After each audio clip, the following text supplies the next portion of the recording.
महाशिवरात्रि के पावन पर्व पर चित्रभानु की कथा अत्यंत प्रचलित है, जो यह सिखाती है कि महादेव केवल आडंबर से नहीं बल्कि अनजाने में किए गए धर्म कर्म से भी प्रसन्न हो जाते हैं।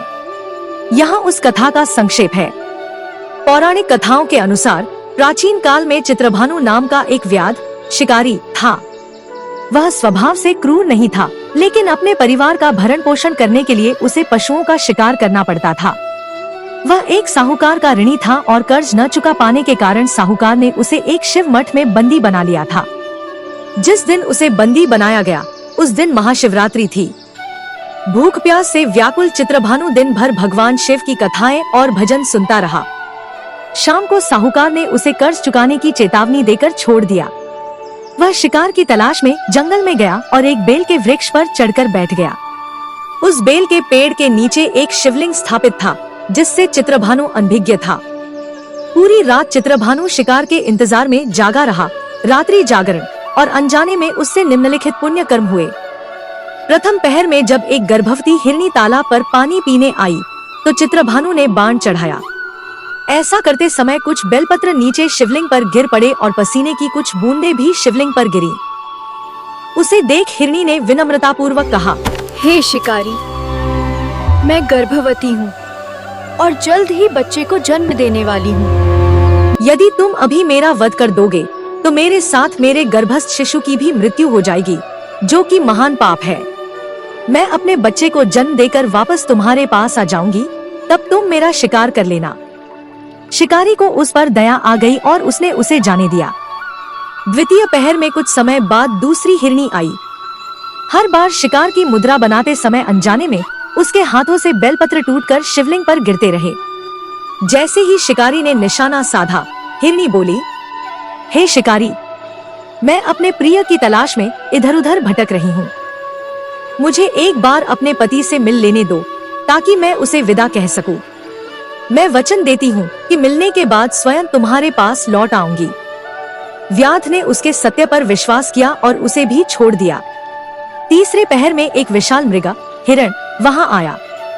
शिकारी को देख उसने निर्भय होकर कहा, व्याध, यदि तुमने मुझसे पहले आने वाली 2 हिरणियों और उनके बच्चों का वध कर दिया है तो मुझे भी मार दो, क्योंकि उनके बिना मेरा जीवन व्यर्थ है। लेकिन यदि वे जीवित हैं तो मुझे उनसे मिलने दो। मैं अपने पूरे परिवार को सुरक्षित स्थान पर छोड़कर तुम्हारे पास आ जाऊंगा। व्याध का हृदय पसीजने लगा था। उसने उसे भी जाने दिया। चतुर्थ पहर अंत में वह पूरा मृग परिवार एक साथ शिकारी के सामने आया ताकि वह अपना वचन निभा सके। हिरण ने कहा, हे व्याध, अब हम सब तुम्हारे सामने हैं। तुम अपना शिकार कर सकते हो और अपनी भूख मिटा सकते हो। परिवार का एक दूसरे के प्रति प्रेम, सत्य के प्रति उनकी निष्ठा और मृत्यु के सामने उनकी निर्भयता देखकर चित्रभानु का कठोर हृदय पिघल गया। उसने सोचा, ये पशु होकर भी सत्य और धर्म का पालन कर रहे हैं और मैं मनुष्य होकर भी केवल हिंसा में लिप्त हूँ। उसने अपना धनुष नीचे रख दिया और उन सभी को जीवन दान दे दिया। यही वह क्षण था जब उसके भीतर की अहिंसा जागृत हुई और अनजाने में हुए शिव पूजन ने उसे मोक्ष का अधिकारी बना दिया।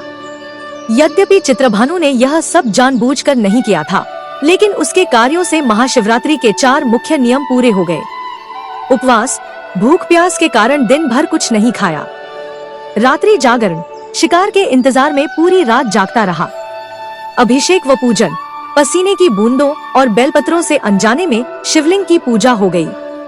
अहिंसा और दया, अंततः उसने शिकार न करने का संकल्प लिया, जिससे उसका हृदय शुद्ध हो गया। जब शिकारी की मृत्यु का समय आया तो यमराज के दूत उसे लेने आए, लेकिन भगवान शिव के गणों ने उन्हें रोक दिया।